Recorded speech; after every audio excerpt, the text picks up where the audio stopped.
Did you know there are some property manager companies that you can pay and they will completely vet any potential tenants or roommates for you?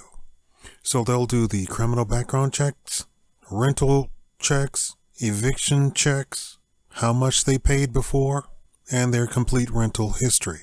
They will make a complete profile for you.